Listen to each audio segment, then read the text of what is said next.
The extremes. Tom Harwood, GBNews. What are you going to do about it? Things should have been done differently, and they certainly are being done differently. Don't miss it. The Briefing with me, Tom Harwood, 9:30 Monday to Friday on GB News. Where would you like to go? Just take me to the studio, please, mate. You know where you're going. I've got a show to do. Friday Night Feast on GB News, 7 p.m. And it's like nothing you've ever seen before. We take a different angle on the week's biggest news stories. The viewers and listeners set me some absolutely mad challenges to do. We tried to rehome a rescue dog. And yes, there's some other wacky stuff in there as well. I feel like I could take on the world. Well, that's that. Friday Night Feast with me, Patrick Christie's, every Friday, 7 till 9 p.m. on GB News. Be there.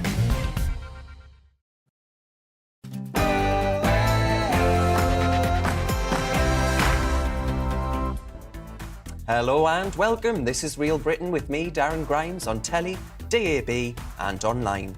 Today we'll be discussing who's already declared their candidacy to become the next Prime Minister of the United Kingdom of Great Britain and Northern Ireland. I'll be asking why the left gets away with racism directed towards Tory candidates, and I'll be asking two undergraduates if university is really worth the cash. But first, here's the news with Alice Porter.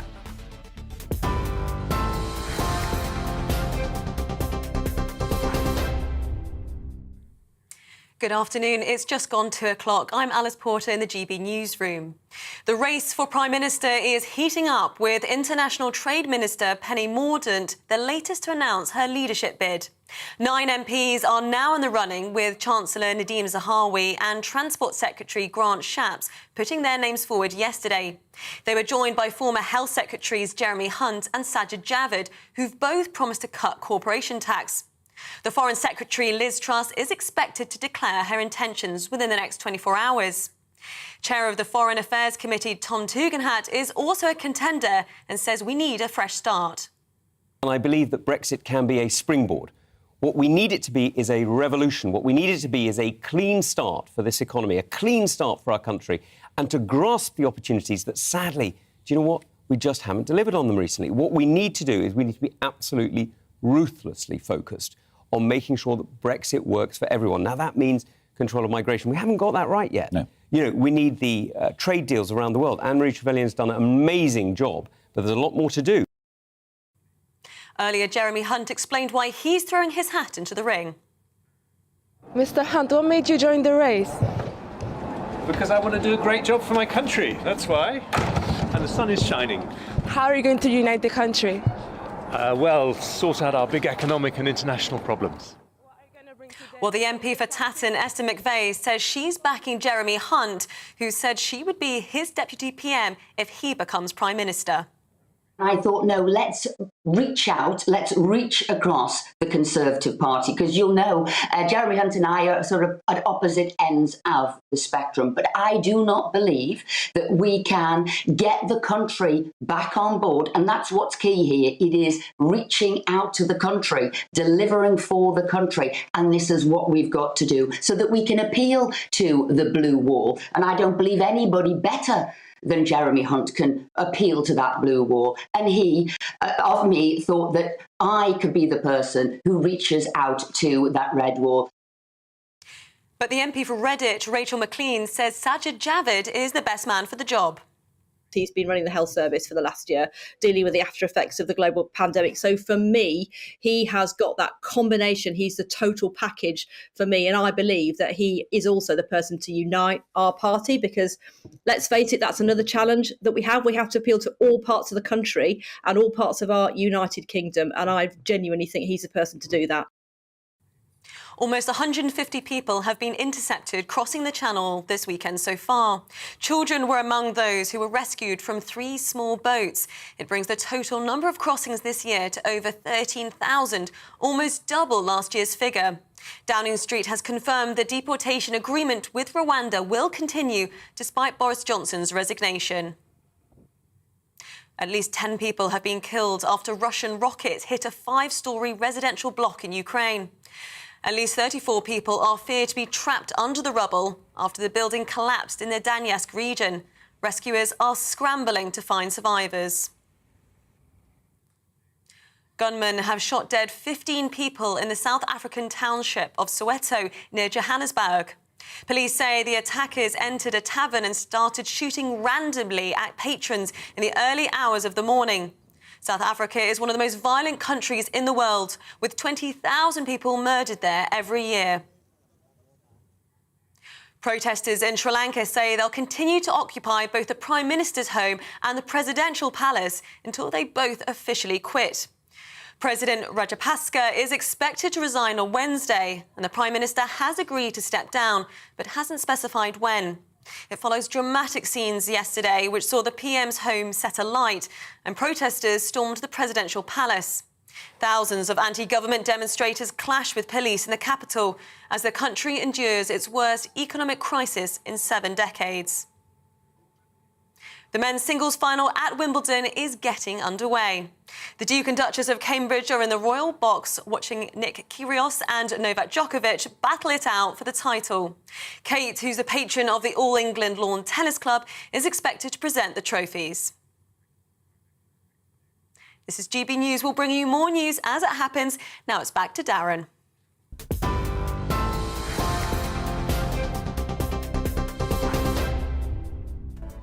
Welcome to Real Britain with me, Darren Grimes. Here's what's coming up on the show. With no obvious successor, it promises to be an interesting contest. So who's the best candidate to become Prime Minister and who's yet to launch their leadership bid? Government ministers are set for a fresh battle with judges in Strasbourg after it was revealed that more than 50 Channel migrants, including children, are set to be deported to Rwanda within a few weeks. Will it happen? And with a fifth of students stating they're not satisfied with their courses, I'll be asking 2 undergraduates if they think university is good value for their dosh. That's what we're talking about for the next hour. I'd absolutely love to know your thoughts, much more important than my big gob. Tweet me at GBNews. Who do you want to be the next Tory leader? Or email me on gbviews@gbnews.uk. You can watch us on YouTube and don't forget Facebook. Loads of fab content on our page. Cheers very much.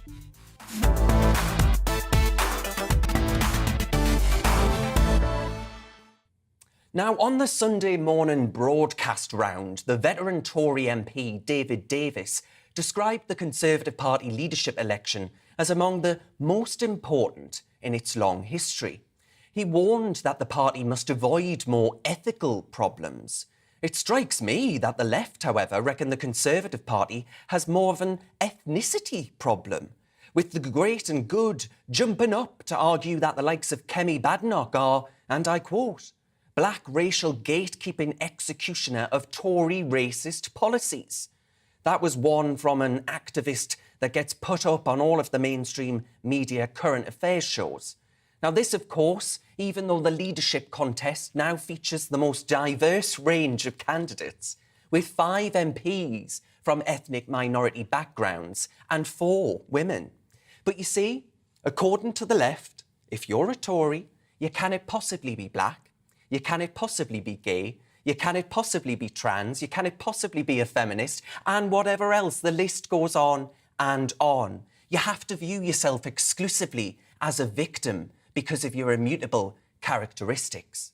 A member of the legal upper echelons, Jolyon Maugham, the Remain obsessive lawyer that's best known for losing cases and tweeting about the fact that he just clubbed to death a fox in his wife's kimono, I kid you not, he responded to Rishi Sunak's launch video yesterday by asking, do you think the members of your party are ready to select a brown man, Rishi? It's an utterly bizarre thing to say. Most of us don't view Rishi Sunak as a brown man, but instead as the bloke that's held the second highest political office in the land for 2.5 years now. He's topped the most popular minister in the cabinet polls during that time as well. The lawyer of lost causes, Mr. Maugham, then deleted his tweet and argued that he would take no lectures from a party led by Boris Johnson. The suggestion there, of course, that the Prime Minister is racist.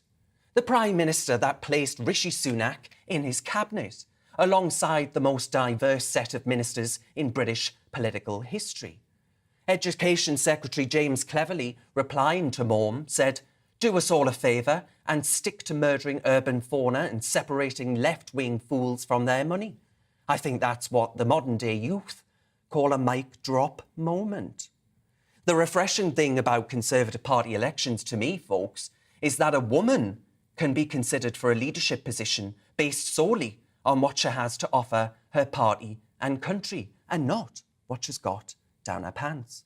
And perhaps the left's anger towards these candidates is because they know the Tory leadership election is the kind of diversity that the Labour Party could only dream of. They did it all without those patronising quotas that Labour waxes lyrical about. But you see, when someone shows you who they are, believe them.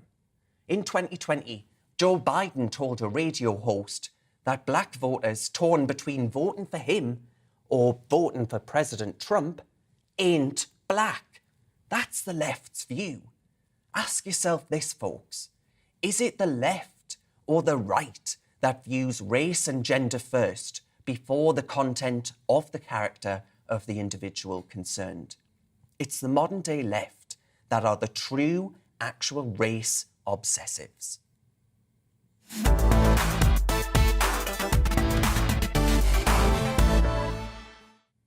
Now, folks, Boris Johnson only announced his resignation a few days ago, but now several wannabe successors are already jostling for position to be the next Prime Minister, with 9 candidates having thrown their hats into the ring. But with no obvious successor, it promises to be an interesting contest.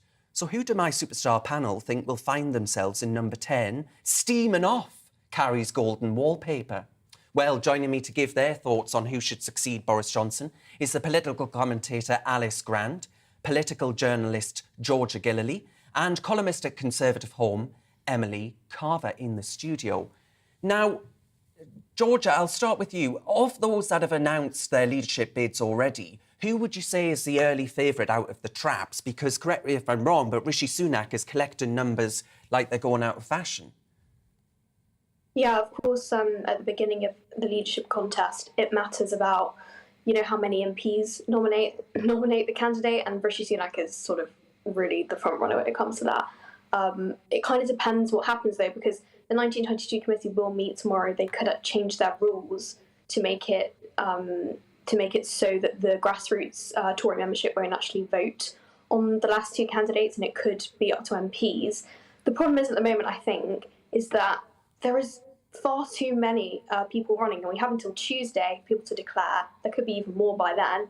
I think, frankly, the public are a bit frazzled because many of these people who don't follow the intricacies of political, day-by-day news may not be aware of them, and that's not their fault. It's just because they have, actual lives, and their job isn't like mine. They don't have to pay attention to these things. I think, in terms of the favourite, Penny Mordaunt is fairly popular with the grassroots. Rishi Sunak was, but that's plummeted over time after his party ate fine. Also, just the cost of living crisis. I think that, we saw a snap poll a few days ago when he was pulled out as one of the only candidates, or in fact the only candidate, though obviously they didn't run all of them in the poll because they hadn't declared by then, who would win against Keir Starmer in an election. But if this happens in 2 years' time and the cost of living crisis has got worse, and we don't know how Sunak would perform in number 10, it's not a given that he would win a general election. I think that's not the thing to bet on necessarily. No, indeed. And it is the case, you are right, it's a bit of a poisoned chalice, actually, right? Whoever picks that up, they might have won the top job in all of the land, but they're going to have one hell of a task facing them as far as the economic picture's concerned. Isn't that right, Emily? Yes, certainly. It's quite interesting. We've suddenly got all these Tory frontrunners who are suddenly massive free marketeers, have always been committed to a smaller state, less public spending and lower taxes. I would have liked to have seen a little more of that pressure towards the Prime Minister and the Chancellor over the last few years. I'd just like to come back on what you said, Darren, in your monologue, because I think it is shocking how some commentators have tried to discredit some of the black and ethnic minority competitors in this race. The way Dr. Shola, I believe her name is, spoke about Kemi Badenoch was disgusting, disowning her, discrediting her as a black woman, saying that she's legitimising white supremacy and such things. That is a disgusting thing to say. Kemi Badenoch is simply giving her view, her strongly held view from what I can say. And I do think she should be one of the front runners, although I would say that she may be ever so slightly inexperienced compared to some of the other forerunners. I would say on Rishi Sunak, though, I do think that perhaps he's a little too tarnished. Whatever your views on his wealth, it is true that it has come up time and time again that he is, or may be, out of touch, and we'll have to see how that plays with the grassroots and also the general public. Yeah, Georgia, before I bring Alice in, I just wanted to ask you, the 1922 committee, they're going to have to get a grip of this, aren't they? Otherwise, it's going to start to look like there's a sale on at Primark. There'll be that many numbers of people standing for the leadership. Yeah, possibly. So the Telegraph, I believe, reported this morning that they could change the number of MPs who need to nominate a candidate for them to go forward to 35. Currently, it's 8. So if, let's say, nothing changes before Tuesday radically, that would leave Jeremy Hunt, it would leave Liz Truss, it would leave Penny Mordaunt and Rishi Sunak as the people who would be going forward in that leadership race. And yes, I think people are keen to get this over with because the way it's standing, this could last for 2 months or it could last for 2 weeks. And I know which one everyone would prefer after the past few days. Indeed. Alice, then, bringing you in, I assume you agreed with everything that Emily said, but who are you personally thinking should make a run for it? Yes, yeah, that's a difficult one. I think everything said about Rishi Sunak so far has been spot on. The next Prime Minister must be extremely economically adept. He or she will have a massive task on their hands trying to curb inflation and also trying to fix the cost of living crisis, soaring fuel costs, and various other serious issues that we're facing right now in our country. And sadly, Rishi Sunak has proven himself to be highly inadequate at economic policy, as his role as head of the Treasury has been seen as Chancellor. So I think that I will be backing anyone who is a committed Brexiteer first and foremost, because what we need right now more than ever is someone to stand by that Brexit mandate firmly and strongly, especially since we've heard a lot of voices, not only from EU politicians and bureaucrats, but also in this country. Many people are seeing this as an opportunity to turn the Brexit vote, perhaps, especially if we have a Remainer Prime Minister installed, which would be very, very bad, especially since we know that Boris was elected on that Get Brexit Done mandate. So someone who stands firmly on Brexit will hopefully get my support. And also, I think it's very necessary right now that, yes, we have someone who's prepared to look at the net zero agenda on that and to really question whether 2050 targets are reasonable and are possible. And perhaps, let's be realistic about this. And are these targets affordable for the British people right now who are struggling so much with the cost of living? Well, this is true. I mean, I know people in the northeast that are genuinely having to choose now between heating or eating, and that's going to get worse come October when the energy price cap is lifted to even more extortionate prices. But Alice, I'm wondering, what did you make of Jeremy Hunt's announcement this morning that as his Deputy Prime Minister, he would be choosing a Brexit candidate in GBNews' very own Esther McVey? Well, I'm here to support anyone who's going to be behind Brexit, but also I think we need to look at also the politicians here who are just using this to kind of seize the opportunity to advance themselves politically. And people like Jeremy Hunt, Rishi Sunak, Nadhim Zawahi, Grant Shapps, Tom Tugendhat and Sajid Javid, I think are very much politicians who are just ruthlessly advancing themselves in their own careers here, especially when we look at Rishi's campaign, which was suspiciously thought through and clearly well rehearsed, released only 2 days or so after the Prime Minister announced his resignation. I think that the British people and Conservative members are going to get behind someone who they genuinely feel is in politics for a reason, and specifically to change things for our nation and to actually start listening to the people, and to someone who has a vision for Britain, which we can all get behind. That is what I want to see as a Conservative member right now, and I'm sure many people would be agreed with me that, for too long a country has been in this managed decline. We want someone who is truly patriotic and has that kind of, a zeal to want to change things for the better right now, because we really do need that. So, one person, Emily, that we haven't mentioned is Suella Braverman. I nearly said Fernandez. That was before she got married. Braverman, Suella Braverman. We saw Tom Tugendhat on this very channel earlier today, and his manifesto is basically one that purports to be one of change, right? Do you think someone like Suella, who's offering a different... She's talking more about, actually, we need to challenge the regulatory state. I don't know about you, Emily, but that sort of thing is music to my ears. No Tories saying that sort of thing anymore. Yeah, it is nice to hear, and that's something we also heard from Kemi Badenoch in her article for The Times, where she set out her pitch. She was very much talking about how we're constantly adding more regulations, how the online safety bill, for example, is going to be essentially criminalising, offensive speech or bad jokes. I can't remember what she wrote exactly, but she very much had her finger on the pulse when it comes to over-regulation, and hearing that from Suella and from other candidates is music to many Conservatives' ears, I'm sure. We want free markets, we want free people, and, you know, we want more money in people's hands at the end of the day in their pockets. So any Conservative frontrunner here who can make that pitch and people will actually believe them, he or she, then they're going to have a good go at it, I think. But yes, I think net zero and also migration, which Tom was talking about, you know, a lot of Conservative voters are at their wits' end when they see tens of thousands of migrants coming across the Channel. That does need to be sorted out. It's true. I mean, levelling up, right? I did not vote for the immiseration of the working class, which is what net zero, or net stupid, in my view, would actually lead to. But we're going to have to leave it there, folks. I'm sure we could have went on and on. My thanks to political commentator Alice Grant, journalist Georgia Gilley, and the Con-Home columnist Emily Carver. Now, plenty more to come this afternoon on Real Britain. Next, we're going to be discussing the government's plans to send more than 50 Channel migrants to Rwanda within weeks. Will it happen? I wouldn't bet on it. But first, let's have a look at the weather.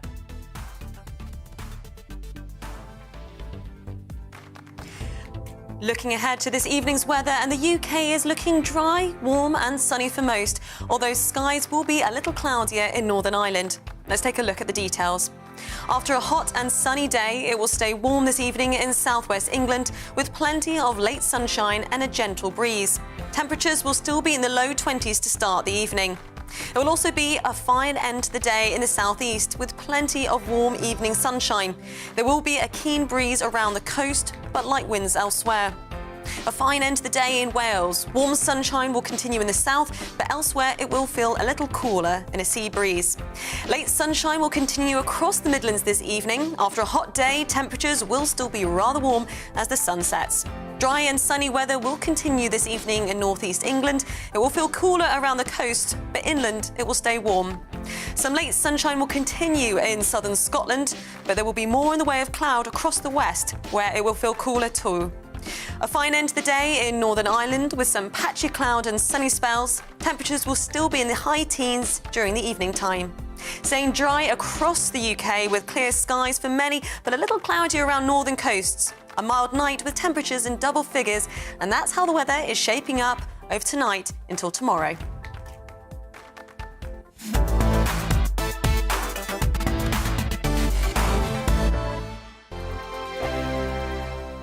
We are GB News. We're right across this great nation. On TV. On radio. On digital. Absolutely everywhere. We don't talk down to you. We embrace all voices with honest and civilised conversation. We are not part of the establishment. We're one of you. And we're only getting started. Join us on GB News, the People's Channel, Britain's news channel.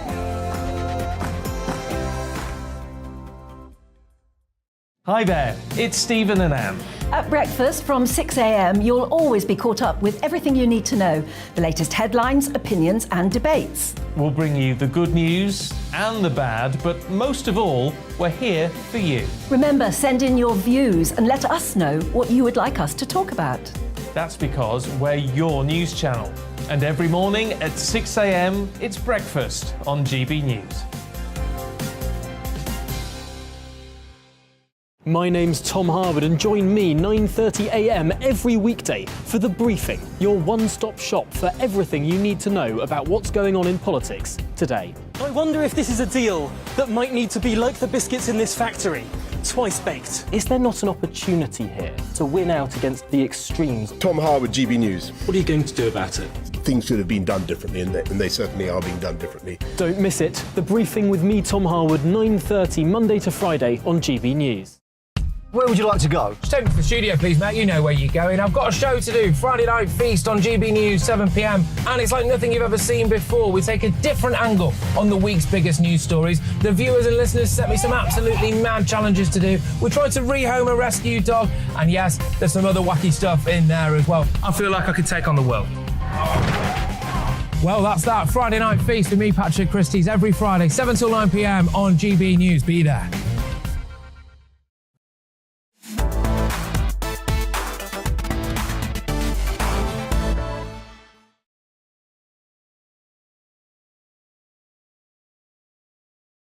Euro 2022 started on Wednesday, and hosts England made the perfect start by beating Austria 1-0 in front of a sold-out Old Trafford, meaning that coach Serena Wiegman's unbeaten record since taking the job remains intact. Meanwhile, ex-England's men's captain Rio Ferdinand has encouraged the Lionesses to copy the winning method used by Sir Alex Ferguson at Manchester United to ensure that they win their home tournament. All of this comes as women's football continues to grow in both size and popularity.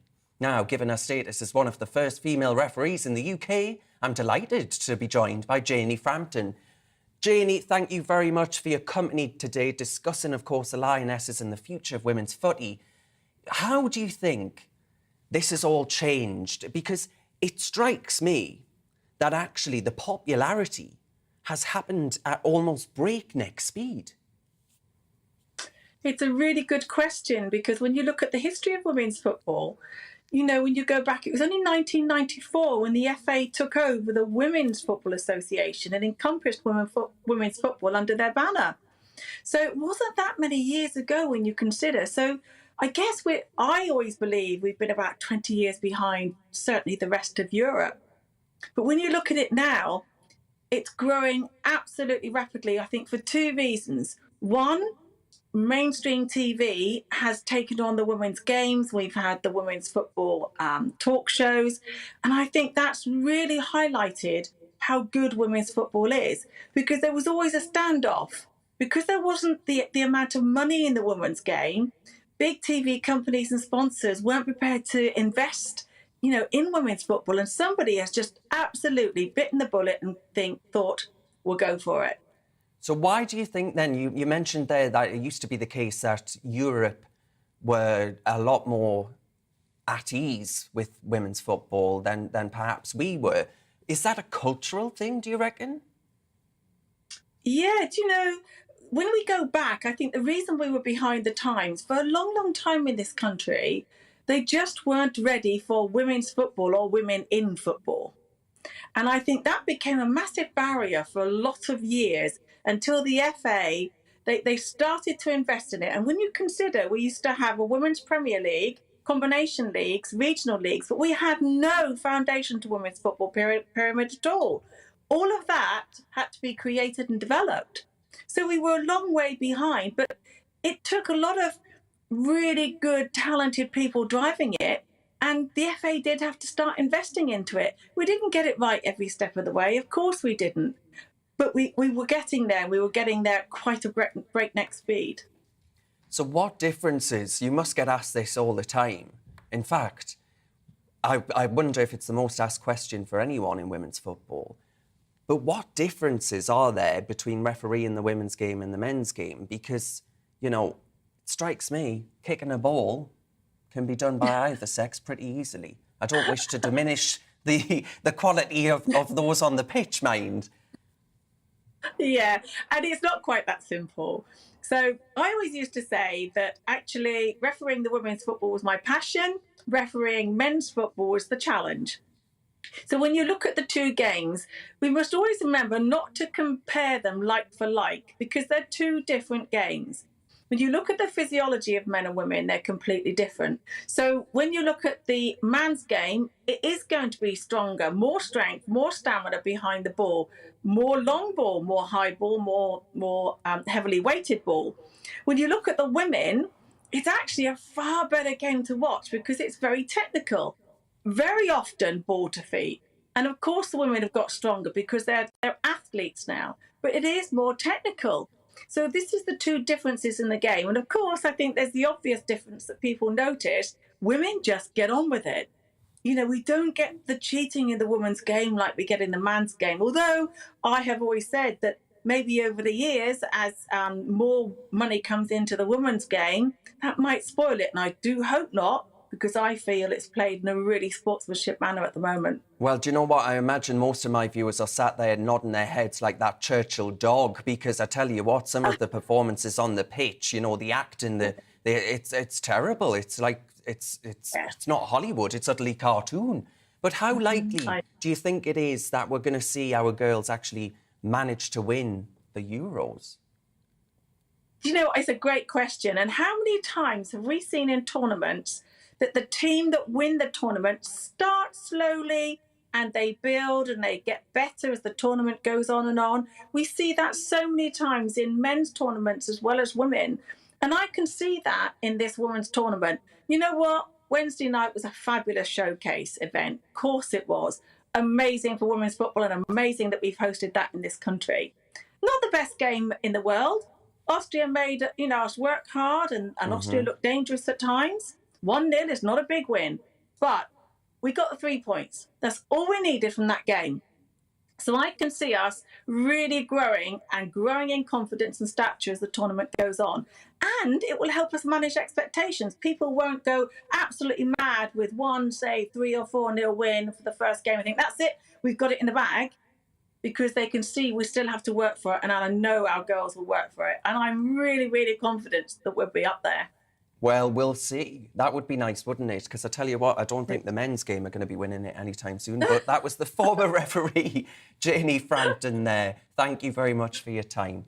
Now, folks, you're with GB News on telly and DAB plus radio. Next, we'll be talking to a polling expert regarding the leadership race.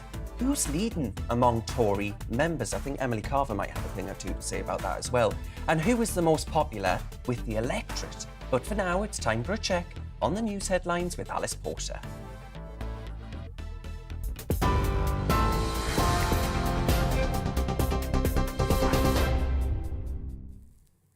It's just gone 2:30. I'm Alice Porter in the GB newsroom. The race for Prime Minister is heating up, with the International Trade Minister, Penny Mordaunt, the latest to announce her leadership bid. 9 MPs are now in the running, with Chancellor Nadhim Zahawi and Transport Secretary Grant Shapps putting their names forward yesterday. They were joined by former Health Secretaries Jeremy Hunt and Sajid Javid, who've both promised to cut corporation tax. Earlier, Mr Hunt explained why he's throwing his hat into the ring. Mr Hunt, what made you join the race? Because I want to do a great job for my country, that's why. And the sun is shining. How are you going to unite the country? Well, sort out our big economic and international problems. Well, the MP for Tatton, Esther McVeigh, says she's backing Jeremy Hunt, who said she would be his deputy PM if he becomes Prime Minister. I thought, no, let's reach out, let's reach across the Conservative Party, because you'll know Jeremy Hunt and I are sort of at opposite ends of the spectrum. But I do not believe that we can get the country back on board. And that's what's key here. It is reaching out to the country, delivering for the country. And this is what we've got to do so that we can appeal to the blue wall. And I don't believe anybody better than Jeremy Hunt can appeal to that blue wall. And he, of me, thought that I could be the person who reaches out to. Almost 150 people have been intercepted crossing the Channel this weekend so far. Children were among those who were rescued from 3 small boats. It brings the total number of crossings this year to over 13,000, almost double last year's figure. The men's singles final at Wimbledon is underway, with Nick Kyrgios and Novak Djokovic battling it out for the title. The Duke and Duchess of Cambridge are watching from the Royal Box. Kate, who's a patron of the All England Lawn Tennis Club, is expected to present the trophies. TV, online and DAB plus radio, this is GB News. Don't go anywhere. Darren will be back in just a moment.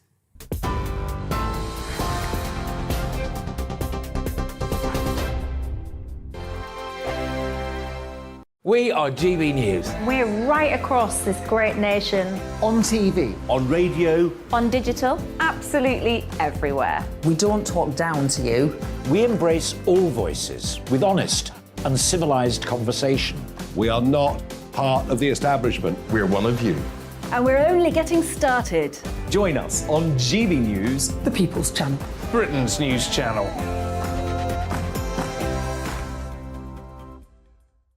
Hi there, it's Stephen and Anne. At breakfast from 6 a.m, you'll always be caught up with everything you need to know.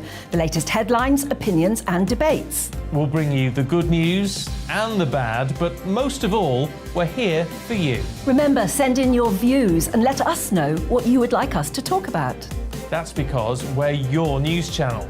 And every morning at 6 a.m, it's breakfast on GB News.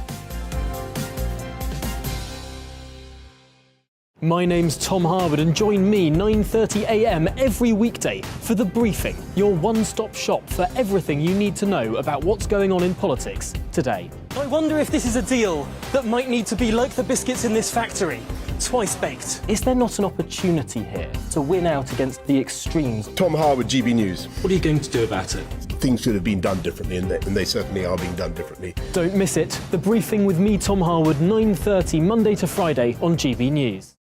Where would you like to go? Just take me to the studio, please, mate. You know where you're going. I've got a show to do. Friday Night Feast on GB News, 7 p.m. And it's like nothing you've ever seen before. We take a different angle on the week's biggest news stories. The viewers and listeners set me some absolutely mad challenges to do. We tried to rehome a rescue dog. And yes, there's some other wacky stuff in there as well. I feel like I could take on the world. Well, that's that. Friday Night Feast with me, Patrick Christie's, every Friday, 7 till 9 p.m. on GB News. Be there.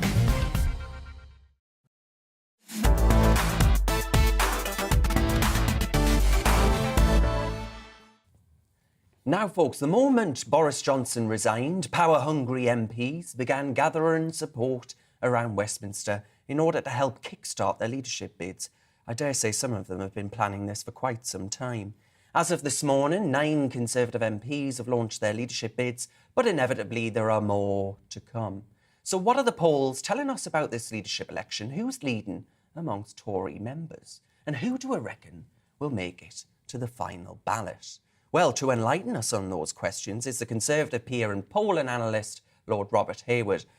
Lord Hayward, thank you very much for your time. I want to ask you, do you think these rules by the 1922 committee of backbench Tory MPs will actually be changed next week to ensure the Conservative Party doesn't end up with more leadership candidates than, frankly, there are Lib Dem MPs?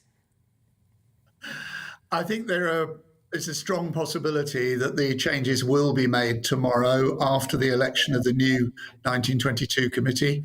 The reason they'll do it is specifically to ensure that we are down to 2 contenders by the time when Parliament goes into recess, which is now only 11 days away. So we need to expedite the process, and Sir Graham Brady has got that clearly in mind. Yeah, I think that makes eminently sensible, given the fact that the nation right now is hardly facing a very cheery economic prospect. I'm wondering to what extent you agree with me that actually anyone who wins the top job in the land right now is picking up quite the poisoned chalice. Being Prime Minister is never easy, but there's no question that it's a pretty difficult job at the moment. But Prime Ministers have faced difficulties under other circumstances as well. Lowest level of unemployment since 1974, and we're able to... Oh, we just lost your audio there for a second, but how many people have we lost, Lord Hayward? No, I'm still here. No, you're still here. Fantastic news. How many people do you think... As a former referee myself, I thought that your previous interview was excellent. Oh, great. Well, great. No, it's fantastic to see the women's game actually getting some attention for a change. Yep. Who would you say then, if I don't know if you're a betting man at all, but who would you say are the current favourites and who would you bet on? I'm certainly not a betting man, and I should be cautious about this. The polls at the moment, they had Ben Wallace as the favourite, and then he's announced that he's not standing. The polls in the first few days after any announcement are always misleading. A, because they're a snap poll, and B, because they depend on name recognition. So I think you should put those to one side. Clearly, given what's being said today, most of the other contenders see Rishi Sunak as the big challenger, the big possible favourite, because they're all having a go at him. But Liz Truss has yet to announce. I expect her to announce either later today or sometime tomorrow. And what is striking, and it's something that you commented on earlier, and that is that amongst the, let's say, 10 candidates with Liz Truss, you've got 4 females and 5 who are from ethnic minorities. Yeah. Very, very striking lineup. Well, indeed. And the Labour Party can only look on in envy, right? You know, despite the fact they preach diversity at any given opportunity, they're not very good at actually putting forward a diverse array of leadership candidates, are they? Well, white heterosexual males rule within the Labour Party. You know, the Tory party's had 2 female leaders already. And as I say, you've got a very, very wide range of people. And I think what we are seeing is a developing shape of the competition. 2 words that I clearly foresaw coming up was integrity and taxes, and we've got both of those regularly. But the other one, which I hadn't particularly foreseen, was either this reference to background, what Simon Cowell would refer to as the backstory, i.e. those who are from the ethnic communities and came here either themselves or in previous generations, and how they've been able to make good in Britain and in the Conservative Party, or they're making reference to their military background playing in relation to Ukraine and defence. Mm-hmm. Yeah, we're seeing a lot of that. I'm wondering, how nasty do you think this leadership election is going to get? You had David Davis this morning on the airwaves actually saying that this is the most important leadership election that the Conservative Party has faced in modern history. I'm wondering to what extent you think that this is going to become really nasty, because it's all to play for, actually. And I'm wondering how much dirt is going to be dug up on some of the candidates and, frankly, risk causing civil war within the Conservative Parliamentary Party. This is going to be rather like a water polo match. On the surface, everything you can see, be all nice and clean, and everybody will say, no, I'm not commenting on other people's policies, I'm only going to project mine. Below the waterline, like any water polo match, they'll be briefing out to the press, the media, whatever it may happen to be, to make sure that just in the stories that you cover here on television or wherever, there is the nuanced criticism of another candidate. And you also suggested that a number of the campaigns had started well before Boris resigned. We all know that's the case. We all know that some of the candidates have had teams in place since at least Christmas, and probably before then, because Partygate really was swirling round either side of Christmas. So no, politics carries on much as ever. I want to bring in Emily Carver now, Lord Hayward, who is a columnist at Con Home. Now, Emily, the fact of the matter is that it's going to be put to, 2 candidates will be put to the Conservative Party membership. Who are the polls from Con Home telling us is going to stand the best chance at winning with that electorate? I'm not sure what the latest on Con Home says. The latest I've seen is very much which MPs are backing which leadership candidates. I would say that Liz Truss has been topping the polls of members and Con Home readers for a long time. Rishi Sunak did drop off in popularity quite starkly over the last few months, particularly as he had no resolve to cut taxes. And of course, after he finished handing out the dosh to everyone during the pandemic, he had to sort of realign his policies quite starkly, which didn't bode well with some Conservative members and some Conservative Home readers. I think that Penny Mordaunt is going to be a dark horse, and many people have said this. There was a lot of talk about her views on gender identity and the trans debate, some concern that she didn't see the difference between a trans woman and a woman. She has, however, come out with quite a straightforward, to the point, Twitter thread answering that question directly, which I thought was a spot-on thing to do. You see, I read that thread, though, and I don't think she actually answered the question. I think she did. I don't think she said whether or not a trans woman is a woman. She didn't explicitly... She said a trans woman is a trans woman, a woman is a biological woman. So I think that is good enough. I think that's good enough.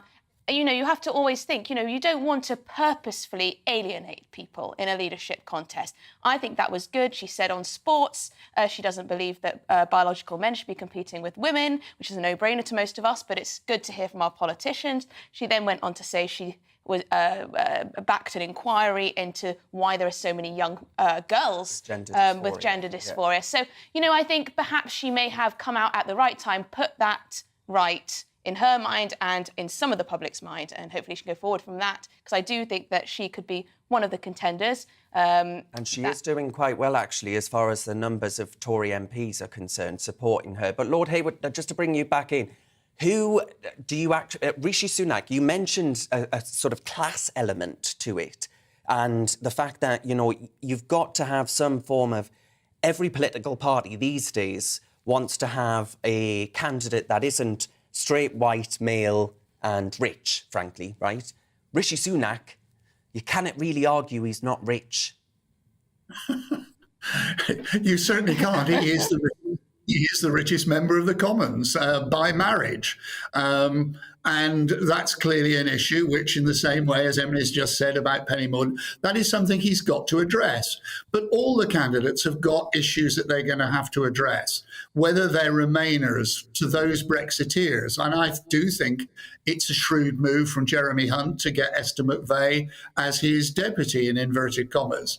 All the candidates, in declaring the names of their supporters, will be trying to get the broadest possible range so that they can get over the hurdles. And the real hurdle, which again Emily commented on, is this question of getting beyond the first round and then the second round, because the votes are going to take place very, very quickly. Yeah. There isn't much interim campaign time. You know, can I just say something very quickly, Darren? Very quickly. Just on the corporation tax, Jeremy Hunt wants it to not only the hike to be axed, which is going to go from 19 to 25, he wants to bring it all the way down to 15%. Now, that will be something that will be popular with a lot of people who do think that the way to boost the economy is to cut taxes, not just on individuals, but on businesses. Well, indeed, because let's not forget corporation tax is a jobs tax. But that was the Conservative peer and polling analyst, Lord Robert Hayward. I thank you for your time. And, of course, Emily Carver in the studio. Now, government ministers, folks, are set for a fresh battle with judges in Strasbourg after it was revealed that more than 50 Channel migrants are set to be deported to Rwanda within a few weeks. Enver Solomon of the Refugee Council has condemned the plans after reports that unaccompanied children are amongst those that'll be deported, something the government denies. The Home Office, meanwhile, has reiterated its commitment to the Rwanda policy, saying it won't be deterred by the prospect of further legal challenges. Now, to give his thoughts on this story is the Director of Freedom Law, Luke Gittos. Luke, thank you very much for your time. Now, despite Johnson's resignation, and you're a man on the left, so you frankly couldn't give two hoots about the Conservative Party's psychodrama, but do you actually reckon the government are going to press on with their plans to actually deliver on the democratic will of the British people, which is to have border controls, is it not? Yeah, I agree. Look, the thing to remember about the Rwanda policy is that I don't think it was ever designed to succeed. If you looked at the reporting coming out of the Home Office around the first conflict with the judiciary, a lot of people were saying, well, this is precisely what this policy was designed to do. It was designed to stoke up a fight with the judges in this country and in Strasbourg, so that then the Johnson government could make hay in terms of the culture war and present themselves as fighting for the democratic will of the people. Now, I think you're absolutely right that the issue of migrant crossings really is symbolic for a lot of people about the lack of control that we've had over our borders. And I'm someone who has a kind of broadly liberal approach to immigration. I think we should encourage immigration, but I do think that it has to be something which is democratically controlled. And I think we have lost a lot of that control in recent decades. And I think the vote for Brexit was partly a vote to restore confidence in the way that we control our borders. So I think this has to be a priority. There has to be a solution. But I don't think the Rwanda policy is quite right. I think it's also true to say that there's been a lot of hysteria about the policy. And on the flip side of this, the idea that this is the kind of machinations of a Nazi dictatorship, which is what a lot of people are saying it's fascistic, saying it's, reminiscent of what the Nazis did. I really think that's completely absurd. Joe Biden has signed a very similar agreement with Spain to deport Mexican asylum seekers in order to make up for economic issues in Spain. Denmark have signed a very similar arrangement with Rwanda. So which is part of the EU. That supposedly liberal bastion of all the things that the virtuous people out there care about. Well, let's remember how the EU dealt with migrants. Not only did they effectively let them drown in the sea by cutting funding to the rescue ships, but also they ended up funding effectively militias to keep migrants from Syria out of the European continent. A lot of the money they gave to prevent migration ended up in some very fishy hands indeed. So if you want to look for the most catastrophic way to deal with this issue, you should look to the EU. I don't think this policy is completely evil, nor do I think it's perfect. I think a principle of our refugee law is that you don't get to choose where you end up settling. If that's not a refugee, that's a migrant. There is a difference between those two things. It's not a pick and mix, right? And I often say this when people say, oh, but Darren, they're fleeing war, they're fleeing prosecution. And I say, what? Of baguettes, of cheese, of wine? What are you talking about? They're coming over from France. Not some war-torn nation. And this is what my viewers at home are so frustrated by, because actually a lot of these legal challenges and cases are thwarting what is overwhelmingly popular with the British people. Yeah, and I think sometimes people on the left forget that what's happening in the real evil of those migrant crossings, because this is endemic organised criminality on our borders. People trafficking is an evil thing to do, and it profits from people's desperation. Now, I think the strongest argument, I think you're absolutely right, that people are crossing through safe countries in order to make this crossing. And I think one sensible proposal would be to have a way of processing these applications before those crossings become necessary. And I do think, it is a serious problem, and no democratic country in the world would put up with such an open illegal crossing into their country. So I think the problem has to be resolved, but I don't think this policy was actually a serious attempt on behalf of Boris Johnson's government to fix it, because they knew there would be these challenges. They knew it would be held up, and really it's not going to solve anything. Yeah, well, exactly. And it's the British people aren't in control. British parliamentarians aren't in control. So you ask yourself the question, Luke, just who is in control? Yeah, and I think one answer to that is lawyers, unfortunately. Lawyers have crawled all over this issue in a way which I find deeply unsettling. And the kind of elephant in the room here is that a lot of these challenges, even in legal terms, are without merit. A lot of them get refused, a lot of them get junked at the first opportunity.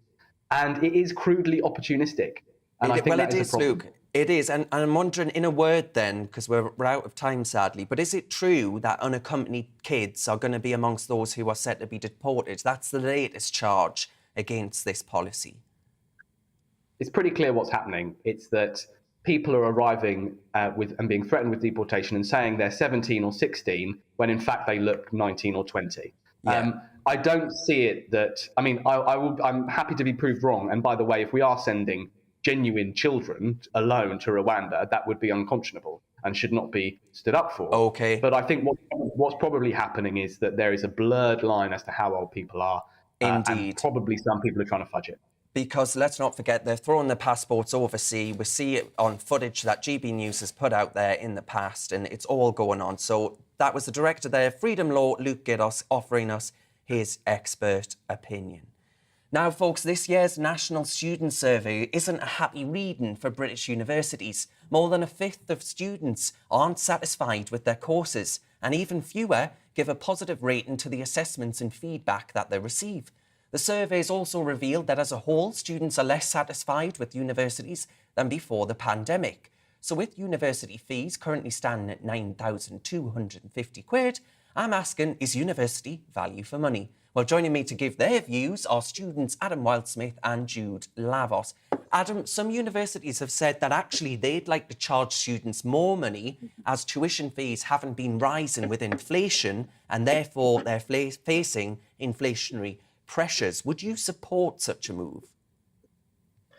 Well, of course, as you said, tuition fees haven't been rising, but one thing that has been rising is colleagues' pay. My University of Newcastle, the number of staff there earning over £100,000 has increased by 18% in the last year. So that is something that's rising. I think it would be completely ridiculous to increase tuition fees at the moment when students have faced 2 years of a pandemic.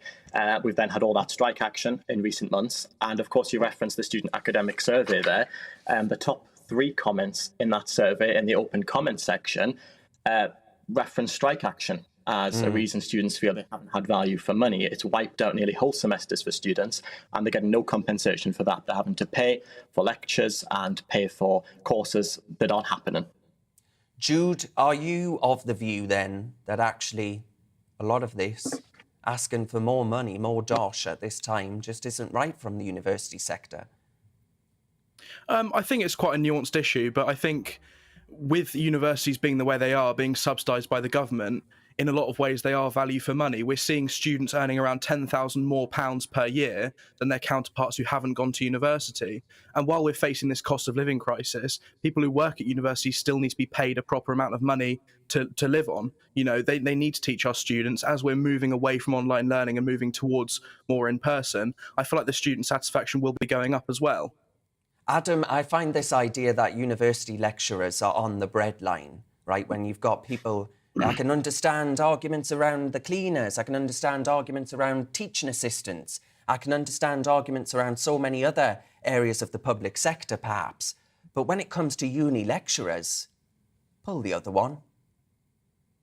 Yeah, exactly.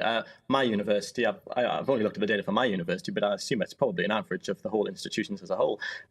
The average lecturer is on £67,000, with professors going up to around about £85,000, which of course is about the same as a member of parliament. So this idea that lecturers or senior teaching staff are suffering during the cost of living crisis is completely ridiculous, to be frank.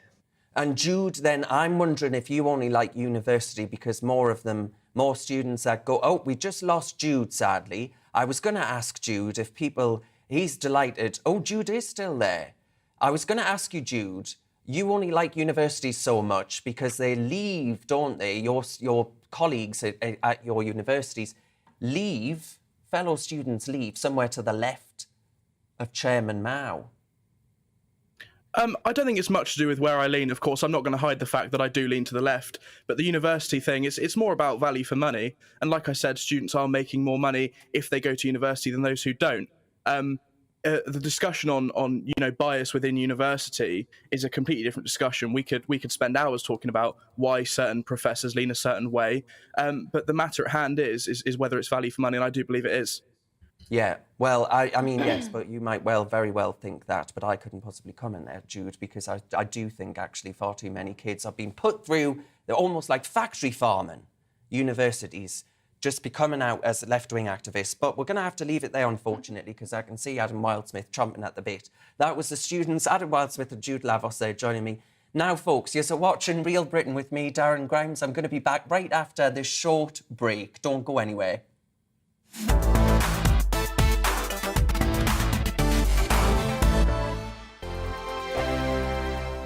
We are GB News. We're right across this great nation.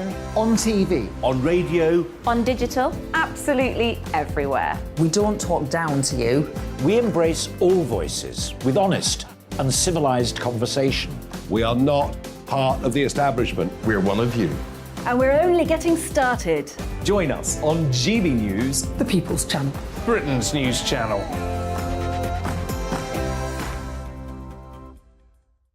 Hi there, it's Stephen and Anne. At breakfast from 6 a.m, you'll always be caught up with everything you need to know, the latest headlines, opinions and debates. We'll bring you the good news and the bad, but most of all, we're here for you. Remember, send in your views and let us know what you would like us to talk about. That's because we're your news channel. And every morning at 6 a.m, it's breakfast on GB News. My name's Tom Harwood and join me 9:30 a.m. every weekday for The Briefing, your one-stop shop for everything you need to know about what's going on in politics today. I wonder if this is a deal that might need to be like the biscuits in this factory, twice baked. Is there not an opportunity here to win out against the extremes? Tom Harwood, GB News. What are you going to do about it? Things should have been done differently, and they certainly are being done differently. Don't miss it. The Briefing with me, Tom Harwood, 9:30 Monday to Friday on GB News. Where would you like to go? Just take me to the studio, please, mate. You know where you're going. I've got a show to do. Friday Night Feast on GB News, 7 p.m. And it's like nothing you've ever seen before. We take a different angle on the week's biggest news stories. The viewers and listeners set me some absolutely mad challenges to do. We tried to rehome a rescue dog. And yes, there's some other wacky stuff in there as well. I feel like I could take on the world. Well, that's that. Friday Night Feast with me, Patrick Christie's, every Friday, 7 till 9 p.m. on GB News. Be there.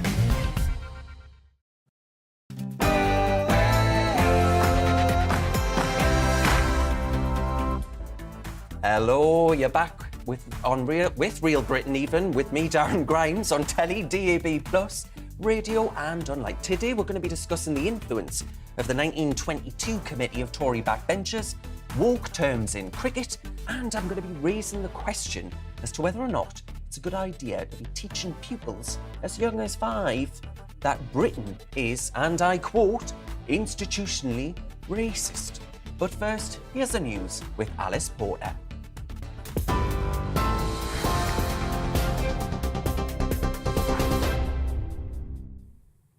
Good afternoon. It's 3 o'clock in the afternoon. I'm Alice Porter in the GB newsroom. The race for Prime Minister is heating up, with the International Trade Minister, Penny Mordaunt, the latest to announce her leadership bid. 9 MPs are now in the running, with Chancellor Nadhim Zahawi and Transport Secretary Grant Shapps putting their names forward yesterday.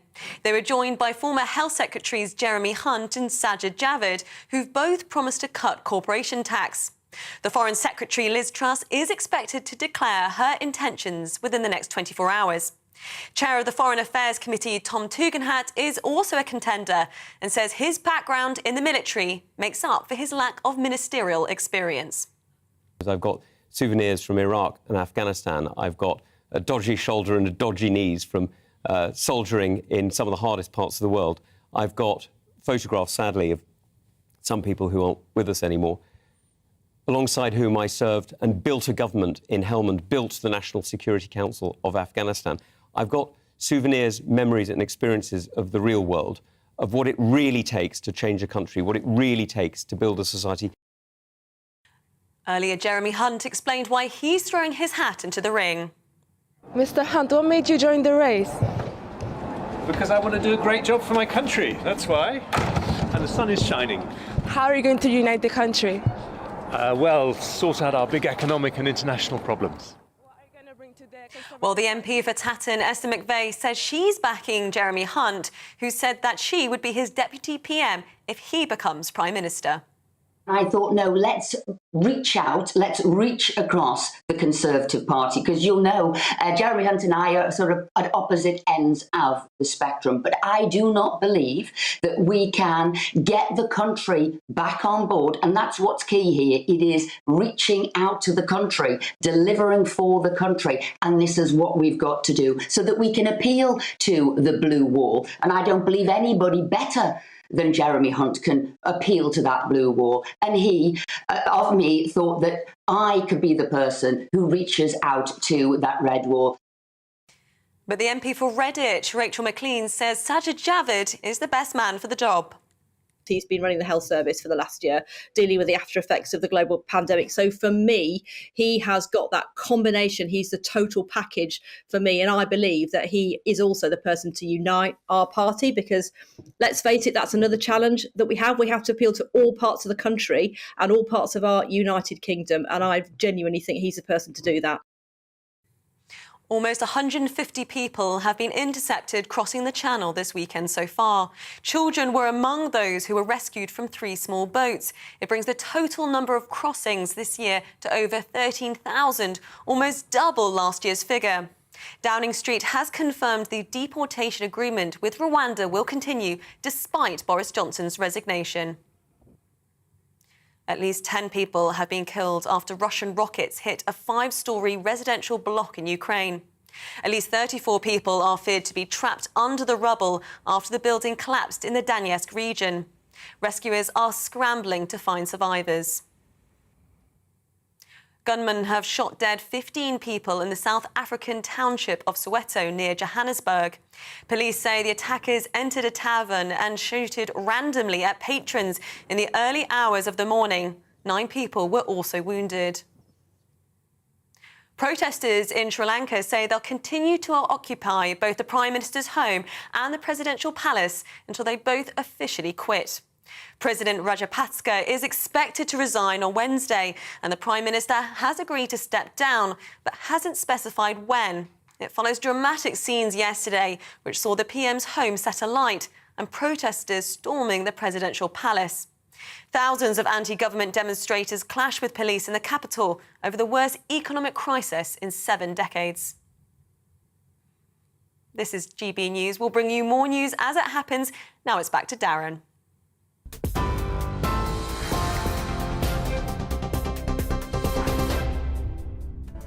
Welcome back to Real Britain with me, Darren Grimes. Cheers very much for your company.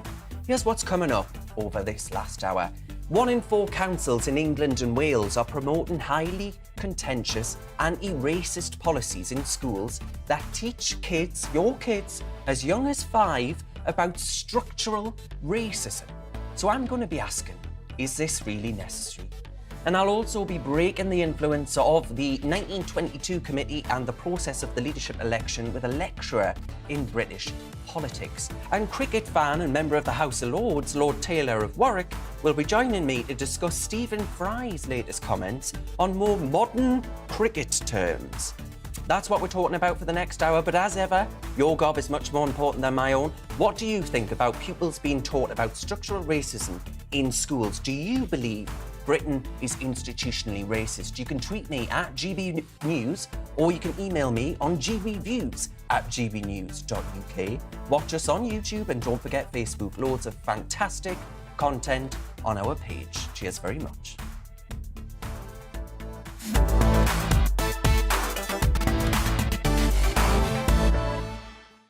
Now, the group Don't Divide Us has warned that 1 in 4 councils in England and Wales are promoting highly contentious and biased anti-racist policies in schools that teach kids as young as 5 about structural racism, white privilege and unconscious bias. I can imagine nothing more racist than teaching kids about those things. The report found that the majority of the councils deemed bias were, surprise, surprise, Labour-run, with Brighton and Hove Council recommending pupils be taught that they're either racists or victims. What's that going to do for the next generation? So is it really a good idea, and I think you can already guess what my view is, to be teaching pupils that Britain is institutionally racist? Well, with me now to discuss is the founder of Black History School, Elliot Reid, and Director of Studies at the Henry Jackson Society, Sam Ashworth-Hayes. Elliot, can I start with you, please? Do you agree with the idea of teaching kids as young as 5 that they are victims because of the colour of their skin? So I think you might have been a bit confused, Darren, with what you've read. I don't think I have. I'd like to know whether or not you're basing your opinion on the Daily Mail article which you sent to me, or you're actually basing them on the report which was written by Brighton and Hove and Portsmouth. I'm basing it on what I have read in the press. Yeah, absolutely. Right. So, okay. Because so the issue with the article which you sent over to me is it's trying to collaborate information from multiple different sources, and it's not quite ringing true to what was actually read. or what was actually written. So when you actually look at the report, it's not saying that children as young as 5 should be taught that they're racist. All it said is that children as young as 3 can differentiate between race, and that you can't teach race or the construct of racism too early. And it also advocated that it should be tailored on an individual basis. So, for example, myself, I was called the N-word for the first time when I was probably about 5 or 6. And the teachers didn't have the necessary tools that they needed to educate myself or the fellow pupil on what should have been done at the time. So you can see how teachers in that instant, they might actually do quite well by having some information or some toolkits to educate them on what they could do in that situation. Sam, honestly, if I give you a personal anecdote, you know, I was horribly bullied at school, and I was called all sorts about my sexuality before I even knew what sexuality was, right? But I don't think that you should introduce topics around sex and gender to kids of that age. I think you teach kids to not call people nasty names. Am I wrong? So I think you raise an interesting point. I wouldn't say the two are directly comparable in that way. But I do think there is an interesting point which you made, which is that I'm not convinced you combat this sort of behaviour by making race more salient to children. But sort of teaching people at a very young age that one of the most important characteristics they possess is the colour of their skin, and that social interaction should be mediated based upon that, seems to be almost setting people up for failure in a way. Yeah. So are we setting pupils up for failure, Elliot? No, because once again, if you actually read the reports, it's not saying that you address racism as racism directly. It's actually talking about celebrating the accomplishments of people from a whole diverse background, which is representative of the British people and obviously representative of the descendants of British subjects. So it's once again, Darren, I think that you'd probably be good to actually read the reports before you invite me onto a show next time to discuss them. Well, Elliot, I'm not all that interested about what Brighton and Hove put out about race and gender and all the rest of it, to be quite frank with you, because I think what they're doing with kids is wrong. But do you actually, you must be an ardent supporter of the Conservative Party then, I'm assuming, given how diverse the candidates are in the current leadership election? It goes a lot further than face value, doesn't it, Darren? I'm not going to vote for a group of people purely based on their race. Otherwise, I might be called racist. Well, that's certainly what diversity quotas would do, isn't it? No, Darren, I don't know what box you're trying to put me into, dude. Like, you're trying to pigeonhole me into a certain argument based on what you've read about me or what you think I might represent. So do you think it's right or wrong, then, that, as Sam says, we are teaching a generation of kids that they are victims? You can surely answer that question. Darren, no one's advocated that. That hasn't been advocated by Brighton and Hove. It wasn't advocated in the Portsmouth report. It's not been advocated at all. I don't know where you're getting your information from. OK, so Sam, where are you getting your information from? Sorry, that's not actually quite what I said, Darren. I was asked, sort of in preparation for this show, if I thought it was a good idea to teach that at that age, which was sort of the question I answered. I think it would be an unhelpful step to introduce it to the younger curriculum.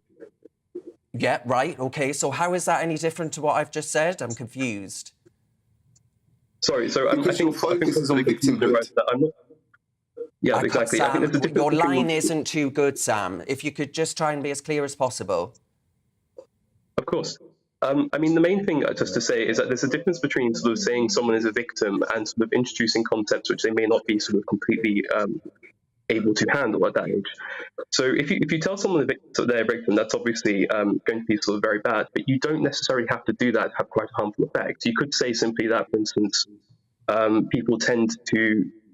You can basically increase the salience of race in their interactions at an early age in a way they're not really equipped to handle. And I think that's the sort of thing you really want to avoid.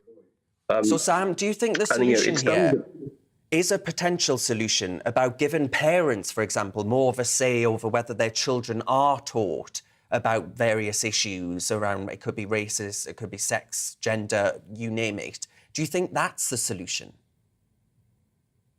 I think that's not the worst option, and it's quite interesting actually, because we've sort of seen the government recently sort of tightening up the ways in which parents do have some control over what their kids are being taught, particularly sort of with the current sort of education bill, which is pushing back against homeschooling in quite a significant way. So, the idea of some sort of local oversight is not one that I would be opposed to at all. I think it'd be quite effective, actually, particularly as well in that I tend to find that people are quite good at forming communities and getting along together without sort of excessive government overreach. And this seems to be quite a good way of sort of pushing back against some of that. Yes, because Elliot Poland suggests that 69% of parents think schools shouldn't be teaching in a non-partisan way, whilst 38% do not think pupils should be taught that Britain is structurally racist. So I'm wondering, do you believe it is important for kids to be told that this is an institutionally racist country? Well, the issue is that people don't know what they don't know. So, for example, a recent poll, it was a few years ago, the British public, about 60%, voted that the British Empire was a good thing, for example, which is statistically, anecdotally, qualitatively, completely incorrect. In your opinion, that is an opinion. No. It's not in my opinion. It's not in my. Trust me, Darren. It's not in my opinion. If you wanted to go through the facts, we can go through the facts. But it wasn't a good thing. When it comes to the, I'm sorry, that is the very definition of an opinion. What you have just said. You can't say it's not an opinion. So let's go through let's go through the data, right? So when it comes to the countries that are occupied by the British Empire, every single one of them, apart from those Elliot, I'm sorry, but what you are teaching kids right now, or proposing that we teach kids at least, is that you are going back, telling them that they are victims today. We are no longer in an imperial power that is a colonial power that is subjugating entire nations and people. We aren't doing that. Ancestors way down the line maybe were part of that, but you cannot tar the future generations with the sins of their ancestors. No, that once again, you're misconstruing what I've said. I've never said that, Darren. I don't know what you think I'm saying. I'm not saying that at all. I've just asked you whether or not you think we should be teaching about those issues. You said, yes, we should be teaching that the British Empire is a bad thing, in your opinion. We should be teaching. So we should, as I agree with Sam, we should be giving children facts on both sides and letting them come up with the conclusion. Right, but it is the fact that the Empire did good and bad. That is an opinion. If we were to have an actual debate about this, I assure you, you would end up on the losing side when it comes to whether or not the British Empire was a good thing. It's very, very difficult to justify. Just like there's going to be a few people. Do you know what, Elliot? I won't lose over when that is your opinion. Darren. That is your opinion. There's going to be a few people who think the Nazi Party was a good thing, but the vast majority of people know that it wasn't. Ridiculous You've got evidence on both sides, but I assure you, it's not a very strong argument on your part. Absolutely ridiculous hyperbole there. Sam, do you believe that Britain is an institutionally racist country? I don't, in the sense that I don't think the term institutionally racist, as it's often thrown around, has a great deal of meaning at all. So then how should we teach the empire? I think they're slightly distinct topics, but just if I could just briefly say something about institutional racism, actually, and I'll come on to the empire, if that's okay. I think a lot of the narrative we kind of have at the moment is sort of copy-pasted almost directly from some of the discourse in America, both on sort of the pro side and the anti-side here. And I think that's just hugely damaging, frankly, because it doesn't really apply to British history, and it certainly doesn't apply to the British population. The vast majority of non-white people who've arrived in Britain had sort of come over the past century seeking economic opportunity and have generally done quite well. You've compared to the sort of population I was here previously. It's not the same as the history of sort of slavery in America, and in particular, sort of the legacy that's institutionally. Indeed. In terms of how I would teach the empire, I mean, look, there is a case to be made that globally it came out net positive, which I think Neil Ferguson did quite ably in his book Empire. And you will find people on both sides. Generally, I think people tend to come down the side that it's, a deeply immoral enterprise. But if you will take these long-term utilitarian views, you will get people like Neil who will push an alternative. I think it's useful to give people both sides and actually let them discuss it. Yeah, both sides. It's almost like it's an opinion, isn't it, Elliot? So I think, so if I can just expand on the point that was made about whether or not Britain is institutionally racist, absolutely right. There's very, very different colonial history between Britain and America. America really did rely on institutional racism, for example, when you've got essentially apartheid, Jim Crow, which wasn't really present in the UK, but it was present more culturally. So I'd say that although racism isn't written into British law, it's not written into British systems, culturally, there is a lot of evidence to suggest that Britain has an issue when it comes to race. So, for example, if someone has, for example, 70% more individuals with an ethnic last name need to hand in 70% more CVs to get the same number of callbacks. That was conducted by Oxford and Cambridge, a replicable study, random control study, blinded study. So, once again, we'll have to leave it there. Yeah. That was the founder of Black History School, Elliot Reid, and the director of studies at the Henry Jackson Society, Sam Ashworth-Hayes. Thank you to the pair of you for your views. With me live from the studio to reflect on that is the columnist at Conservative Home, Emily Carver. Emily, it strikes me, you look at the cabinet, we've got Rishi Sunak, we've got Priti Patel, we've got Kemi Badenoch coming in, or as standing for the leadership. You've got Kwasi Kwarteng. I could go on and on. It doesn't strike me that if Britain were truly an institutionally racist country, that we would have such a diverse cabinet. Well, that's one thing that shows that we don't have an institutionally racist country, whatever that means. We were going around in circles over what the actual definition of an institutionally racist country is. But, I mean, the amount of diversity and inclusion officers we have in every single public institution, either they're doing a terrible, rubbish job and aren't worth the money. I don't think they're worth the money. Or it's all fiddle. And, you know, you talk about... If you look at... That conversation was so frustrating because its critical race theory does say that white people are the privileged oppressors and ethnic minorities are victims by virtue of skin colour. So I think it was a little bit disingenuous for Elliot there not to acknowledge that perhaps in this particular report that may have not been spoken about directly. But it's very much in our schools, and it's something that a lot of people, including people from ethnic minority backgrounds, don't want to see their children being taught because they don't see their children as victims and they don't want them to grow up in this country thinking that they're going to be downtrodden. Having said that, of course there are incidents of racism in this country, but what are we comparing ourselves to? Which other country is this utopia where everyone is treated equally at all times compared with who they're talking to and where they're living? You know, we reflect on our country as if we're sometimes the worst, when actually we have to think, where else would anyone of any skin colour rather be better off living? And there aren't many countries. Time and again, we saw it with the Black Lives Matter movement, where wanton acts of criminality took place during that summer of lockdown in 2020, and actually they were importing America's problems, not ours. Yes, and I think this is something that's quite shocking about the material that's being taught in some schools in this country, is that it's straight out of American textbooks. Exactly. It's straight out of American activist leaflets. We saw it with BLM, we've also saw it with trans issues and many other issues. And that sort of thing teachers need to be very careful about. And that's another struggle for the next leader of the Conservative Party. Indeed. We'll have to leave it there. But there's plenty more to come this afternoon on Real Britain. Next, we're going to be giving you an insight into the influence of the 1922 committee and the process of the leadership election with a lecturer in British politics. But first, let's have a look at the weather.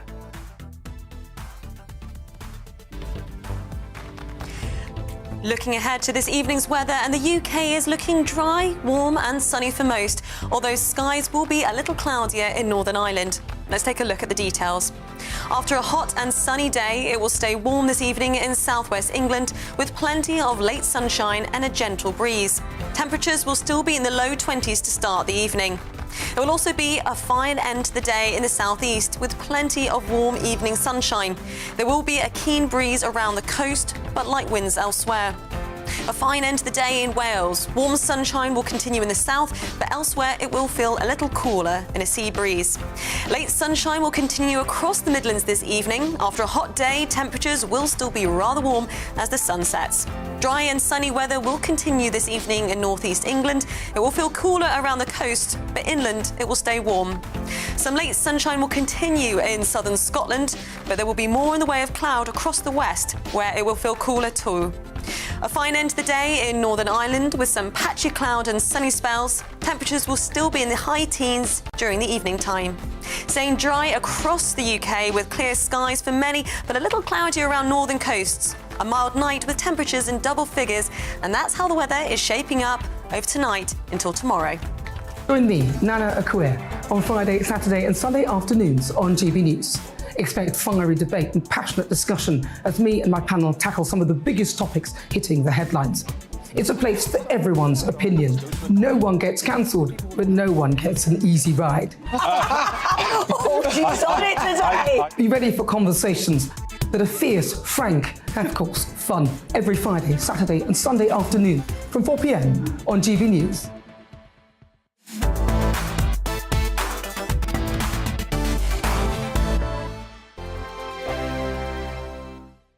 We are GB News. We're right across this great nation. On TV. On radio. On digital. Absolutely everywhere. We don't talk down to you. We embrace all voices with honest and civilised conversation. We are not part of the establishment. We're one of you. And we're only getting started. Join us on GB News, the People's Channel. Britain's news channel.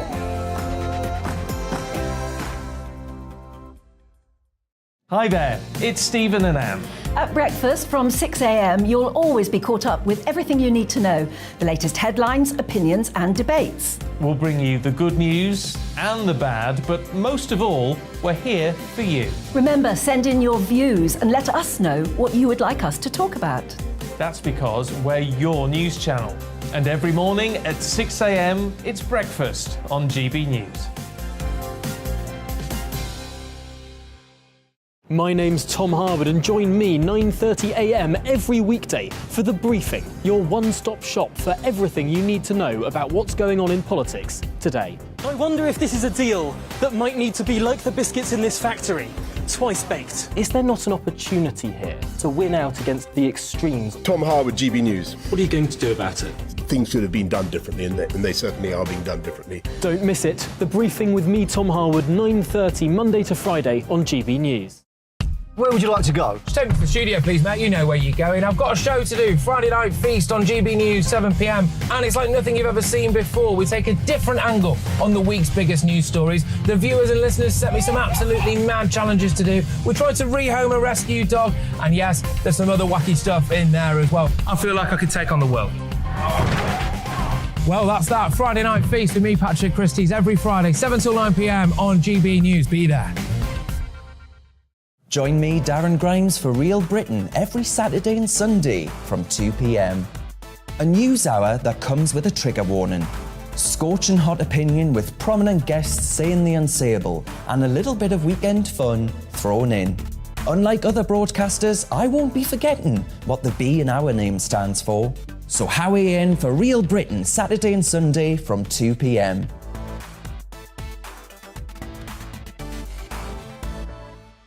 Hello, I'm Patrick Christie's. And I'm Mercy Moroki. Make sure that you join us Monday to Thursday, 10 a.m. until midday, right here on GB News for To The Point. We're not afraid to talk about the topics that matter to you or the big topics that always matter. We cover absolutely everything, from the breaking political stories of the day to law and order, what's going on in the channel. We're not afraid to hold people to account. We always make sure we include your views on our show. Indeed, if you're thinking it, you can guarantee that we're saying it. So make sure you join the conversation with us, 10 a.m. until midday, Monday to Thursday, for To The Point on GB News.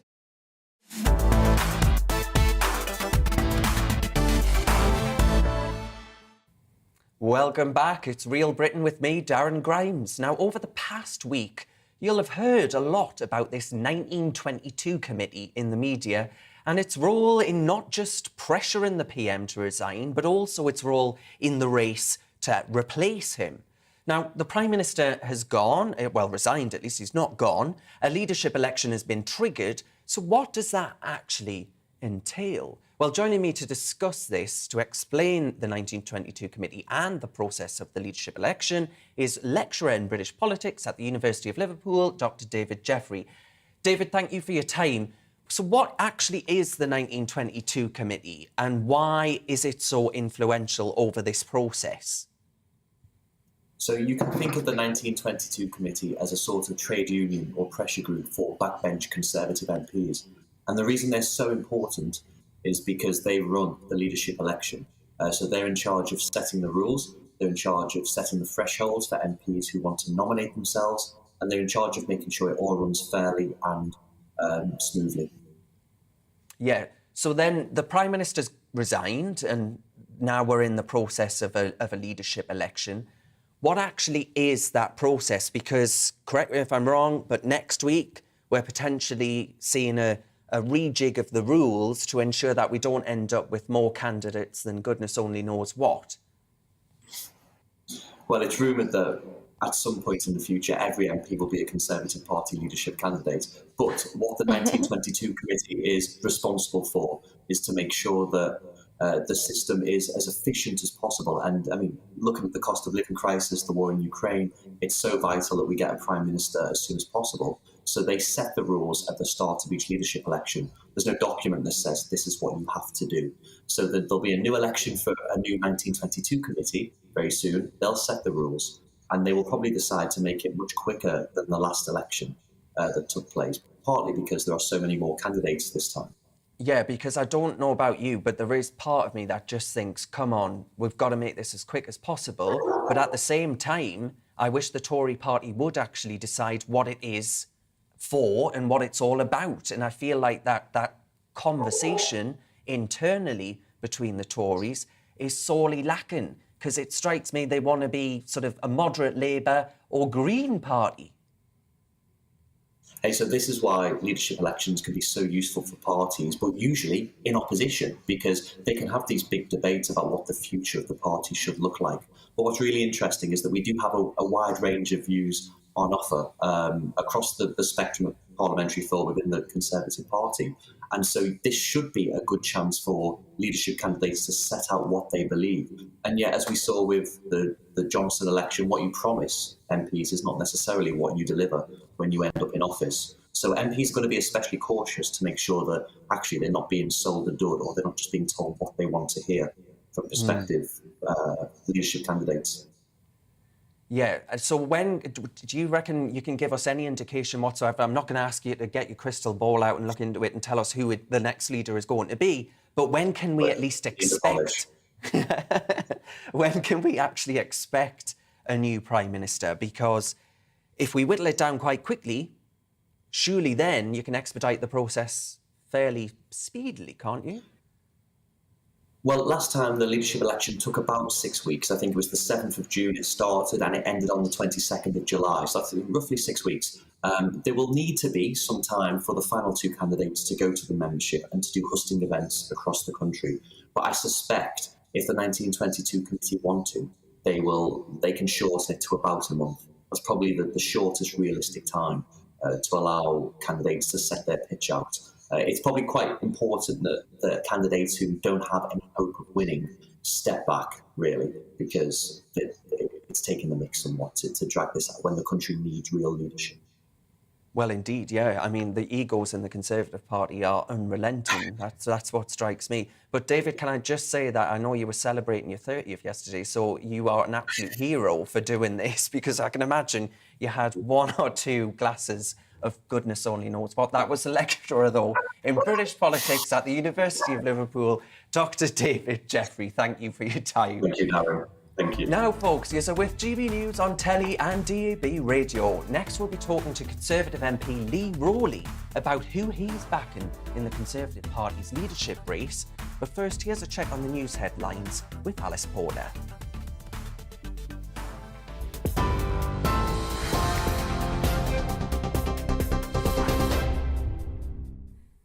It's just gone 3:30. I'm Alice Porter in the GB newsroom.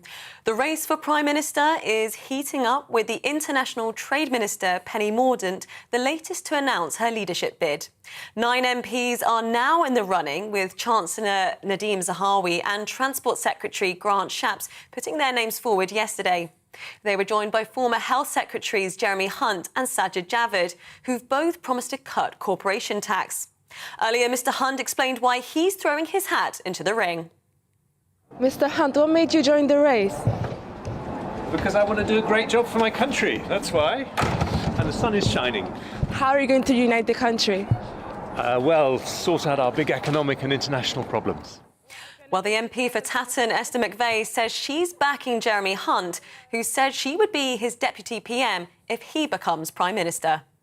I thought, no, let's reach out, let's reach across the Conservative Party, because you'll know Jeremy Hunt and I are sort of at opposite ends of the spectrum. But I do not believe that we can get the country back on board. And that's what's key here. It is reaching out to the country, delivering for the country. And this is what we've got to do so that we can appeal to the blue wall. And I don't believe anybody better than Jeremy Hunt can appeal to that blue wall. And he, of me, thought that I could be the person who reaches out to that red wall. 150 people have been intercepted crossing the Channel this weekend so far. Children were among those who were rescued from 3 small boats.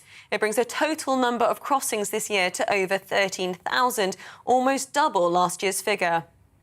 At least 10 people have been killed after Russian rockets hit a 5-storey residential block in Ukraine.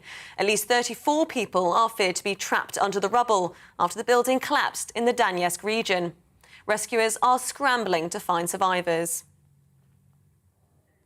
Protesters in Sri Lanka say they'll continue to occupy both the Prime Minister's home and the presidential palace until they both officially quit. President Rajapaksa is expected to resign on Wednesday, and the Prime Minister has agreed to step down, but hasn't specified when. It follows dramatic scenes yesterday, which saw the PM's home set alight and protesters storming the presidential palace. Thousands of anti-government demonstrators clashed with police in the capital over the worst economic crisis in 7 decades. TV, online and DAB plus radio, this is GB News. Don't go anywhere. Darren will be back in just a moment.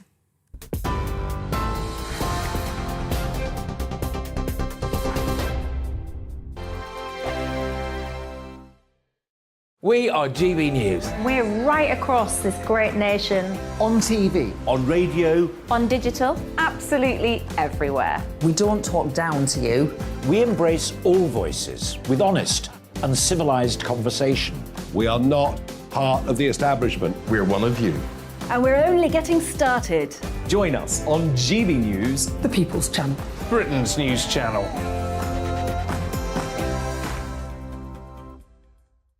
Hi there, it's Stephen and Anne.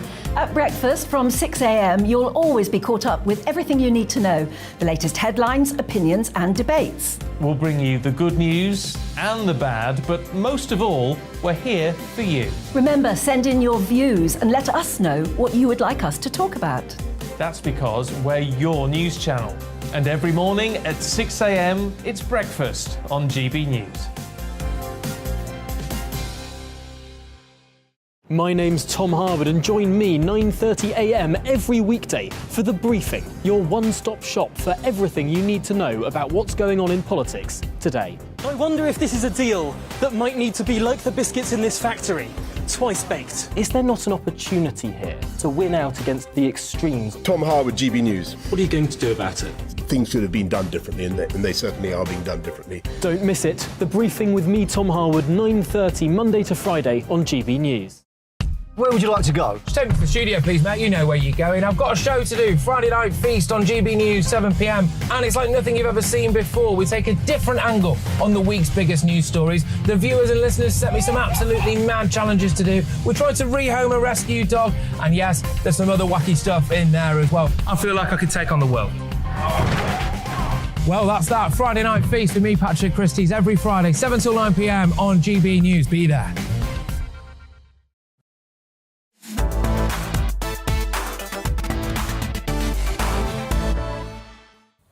Welcome back to Real Britain with me, Darren Grimes. I thank you very much for your company. Now, folks, if you were watching yesterday, you'll know that I think former Equalities Minister Kemi Badenoch is the one to watch in the race to succeed Boris Johnson as leader of the Conservative Party. It's rarely ever the frontrunner. Now, I like her for her anti-woke and pro-Britain stance, and apparently I'm not alone, as the Conservative MP for North East Derbyshire, Lee Rowley, has declared his support for Kemi. In a recent tweet, Lee stated the following: "So pleased Kemi Badenoch is running, and I'm proud to support her. Kemi's clarity of analysis about the problems our country faces and her willingness to take tough decisions are exactly why colleagues should back her. It's time for change. So I'm delighted to say that Lee Rowley joins me now to discuss this and why he's throwing his weight behind Kemi. Lee, can I start by asking you about your constituents in North East Derbyshire? I've been there with you, actually. Do you worry that some of them might feel a sense of betrayal that you moved against Boris Johnson before we get on to Kemi? Well, I hope not. The sense I got from North East Derbyshire is over recent months that people have been pretty disappointed with what happened with the Prime Minister, with Boris Johnson, but they were wanting to give him a second chance, a third chance and beyond, because they didn't think some of the things which had happened were of a magnitude which meant that he should lose his job. I think the challenge became, over the last couple of weeks, it just kept repeating of a different issue or a different problem. And some of those things, were actually quite challenging, and we just couldn't keep going on with it. So I spent months and months and months, rightly, I think, giving the Prime Minister the space to try and sort out some of the mistakes he'd made. But ultimately, you do get to a point where you just go, I'm sorry, this is about as far as I can go. And I hope that is reflective, roughly, of what people in North East Derbyshire think as well. Yeah, Lee, a lot of people are saying now, we had Brendan O'Neill, the Spectator columnist, on the show yesterday, and he was saying actually that populist promise, I often think populism just means popular to these people, but actually the promise of Brexit and the promise of Boris were so clearly intertwined, especially after the 2016 and, of course, the 2019 general election. Do you worry that Brexit is at risk now that Boris Johnson has resigned? I think Boris was really the only person who was going to be able to, break the deadlock of the 2019 Parliament, and that was terrible for Parliament, but even more importantly, it was terrible for the country, and it was pretty terrible for democracy. And I was one of the people who, on 3 separate occasions, said no to the Theresa May deal, and so I am very, very keen to ensure that Brexit is delivered, which it has been, but also that we obtain the benefits from it over the 10, 15 years after it, which I'm really committed to ensuring happens, and what I think my constituents in Derbyshire want.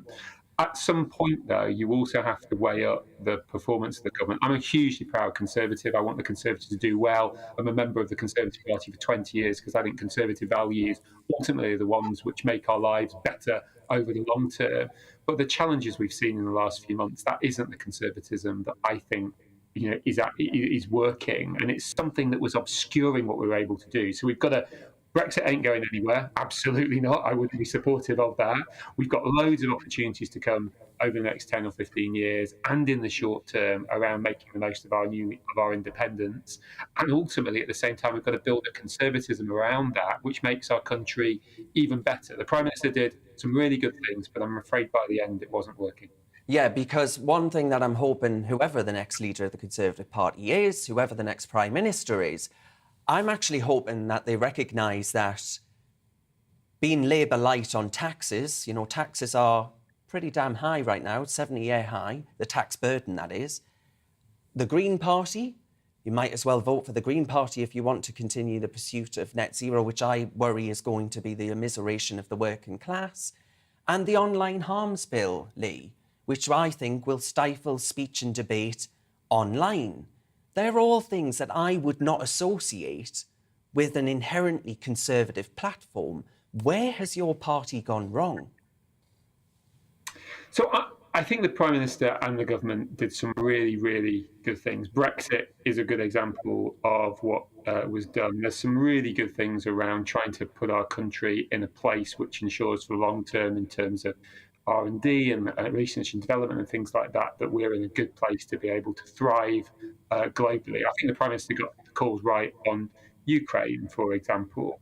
But the fundamental problem that I think we have is that we are in an era, and we've been in an era now for most of my adult life since the late 90s, where the answer to everything is always more state, or what can the state do? And sometimes you have to stand back and say, as you say, taxes are at a 70-year high. We've spent an awful lot of money. We're spending an awful lot of money every single day.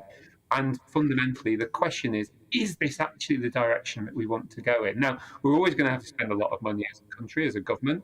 We need to make sure that we support the vulnerable. We need to make sure that we provide good public services. But somewhere along the line, somewhere in the last 20 years, governments of all parties have got to a place where they think that government is the answer to the problem. And government may be the answer in many instances, but we need to be very cautious and very careful about that. And we want a candidate who stands for the idea that government should do some things well, but not lots of things badly. OK, Lee, so I'm guessing then that you're about to tell me that Kemi Badenoch is that person, and I'm assuming that Kemi's view, like yours is that the bigger the state is, the smaller the individual is.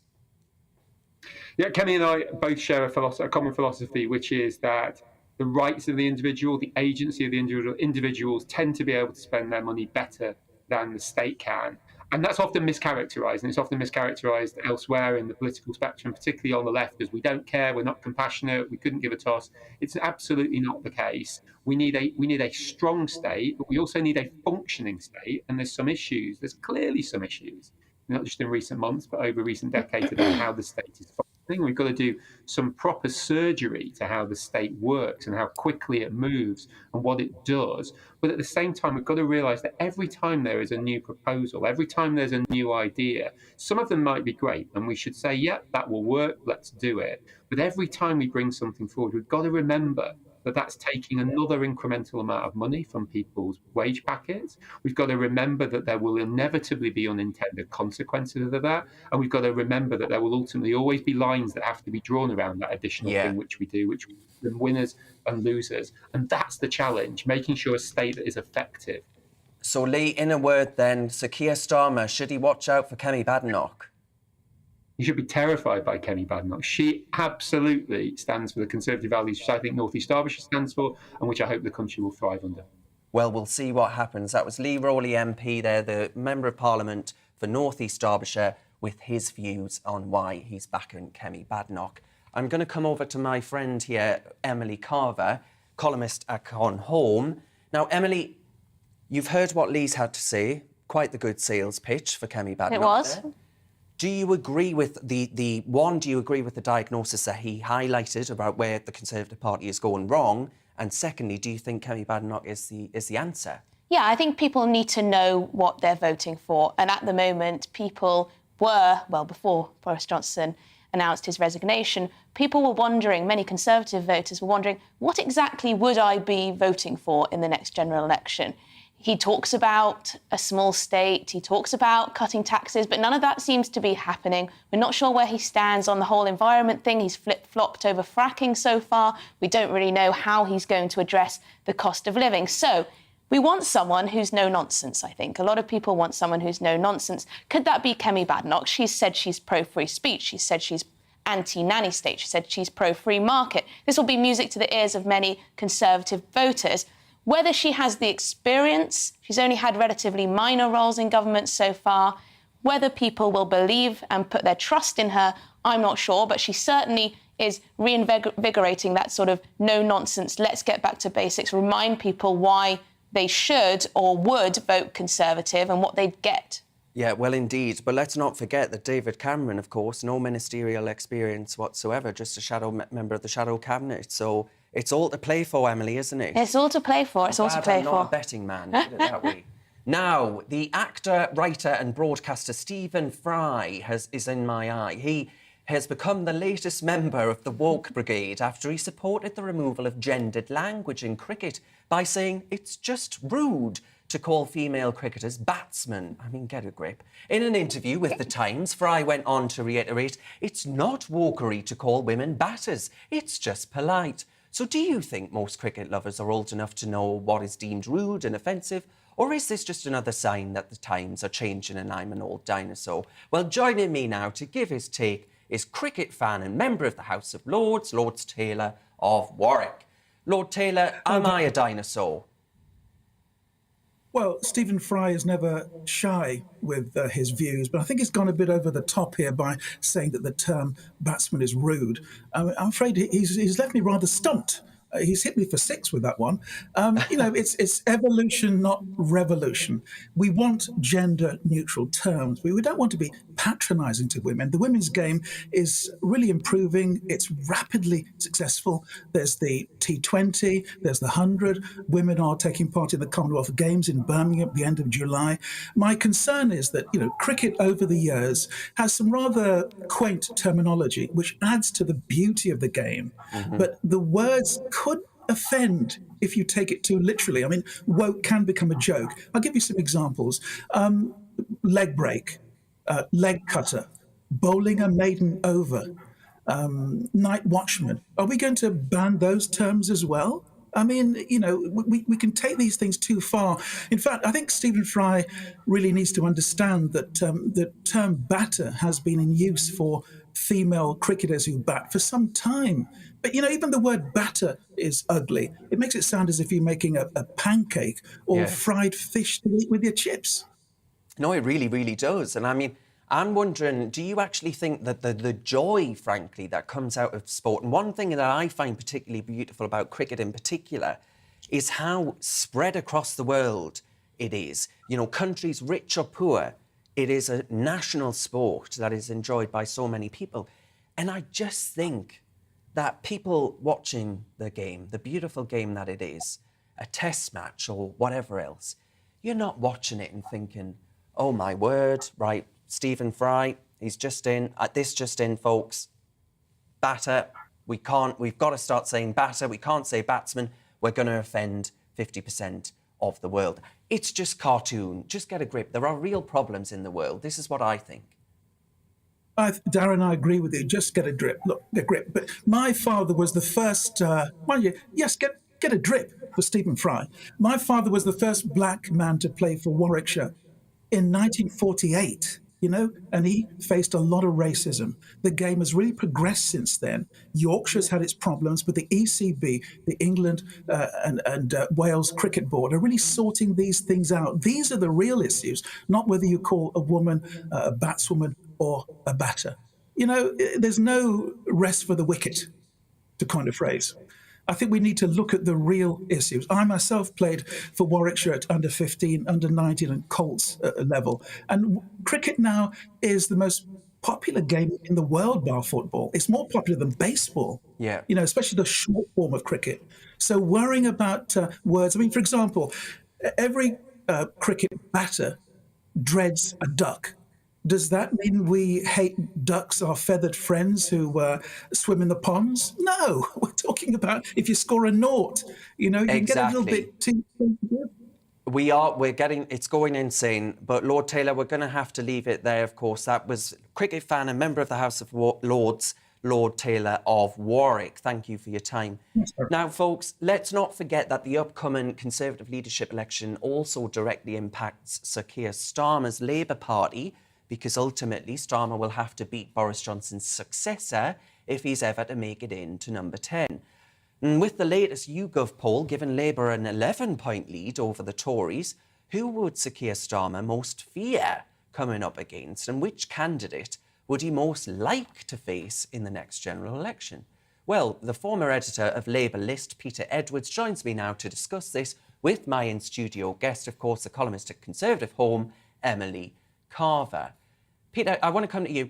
Do you think Sir Keir Starmer will be quaking in his boots at the whole list of, there are about 10 now, aren't there, candidates in that election? Yes, maybe 25, yeah. It's ridiculous, right? There are more Tory leadership contenders than there are Lib Dem MPs at this point. But do you think Sir Keir Starmer will be quaking in his boots for any of them?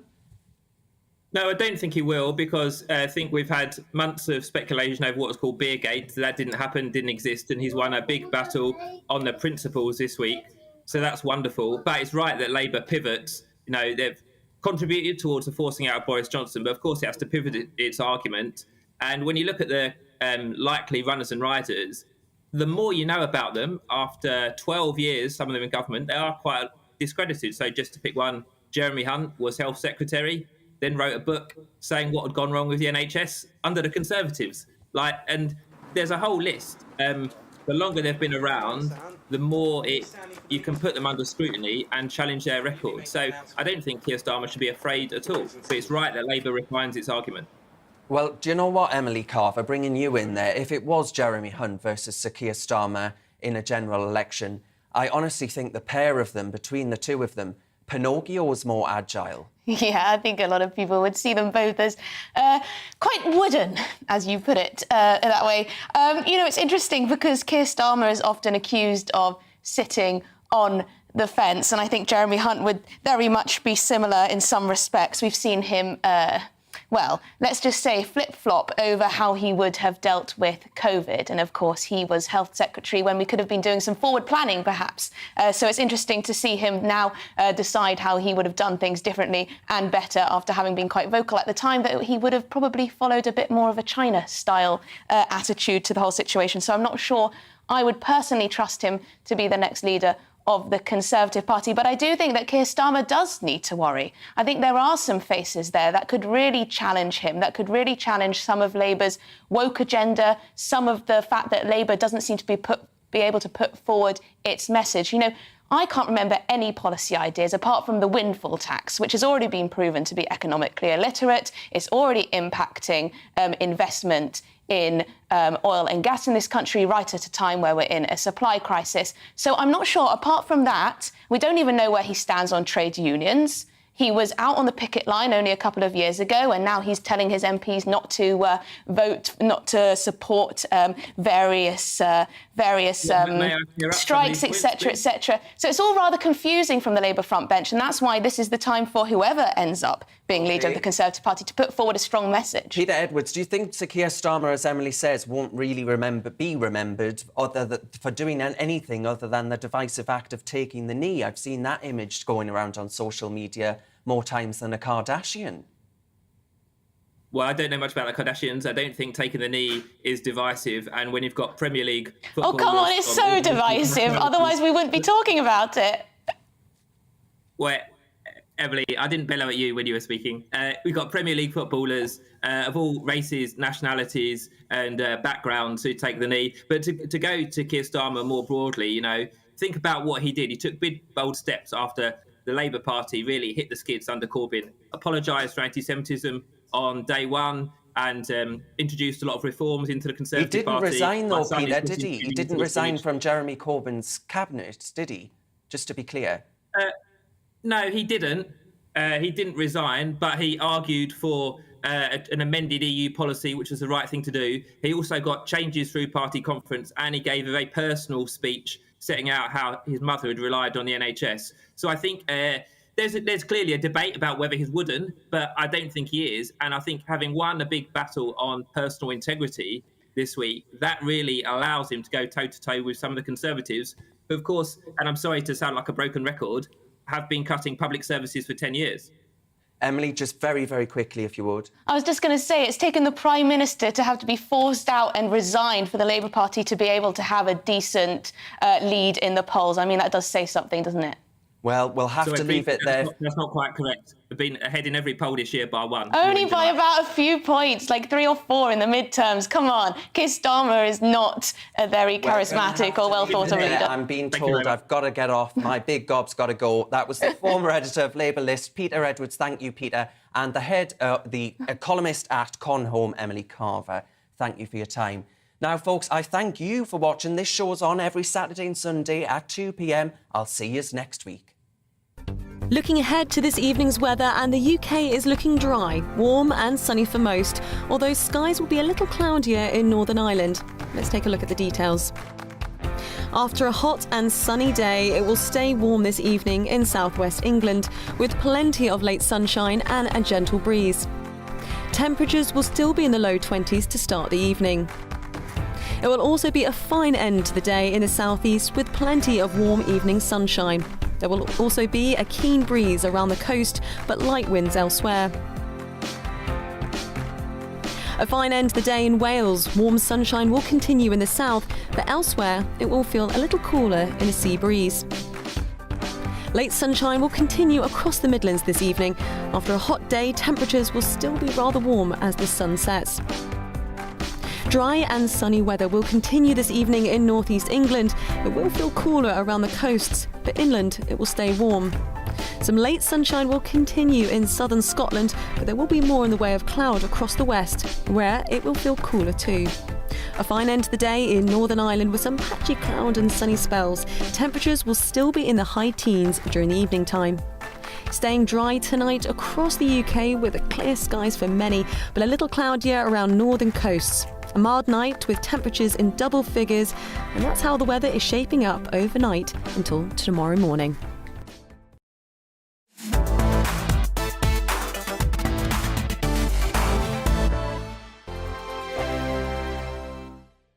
We are GB News. We're right across this great nation. On TV. On radio. On digital. Absolutely everywhere. We don't talk down to you. We embrace all voices with honest and civilised conversation. We are not part of the establishment. We're one of you. And we're only getting started.